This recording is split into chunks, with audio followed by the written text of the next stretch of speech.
যখন ডাকি শিউলি হয়ে শরৎ তখন ভোরের হাওয়ায় বলে, কান্না রাখিস না, মা তো ছিলই, মা তো আছেই, সবখানেতেই মা।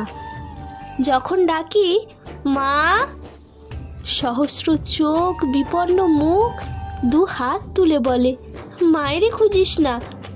ব্যর্থ জীবন, ক্লান্ত জীবন, পাশেই আছে মা। মা বললেই স্নেহের সকাল, মা বললেই তৃষ্ণার জল, মা বললেই ছায়ার আঁচল, মা বললেই দুঃখ উধাও। যখন ডাকি মা, মন্দিরে আর গির্জায় কিংবা মসজিদে সুর ভাসে, একই তো সুর না? মানুষ বড় কষ্টে আছে, মানুষ বড় দুঃখে বাঁচে, মানুষ বড় যাতাকলে, মানুষ বড় চোখের জলে। এর নেই কি সান্ত্বনা? দূরের থেকে মা তখনই উঠে আসেন কাছে, শিওরে হাত রেখে বলেন, আমি আছি না? যখন ডাকি মা,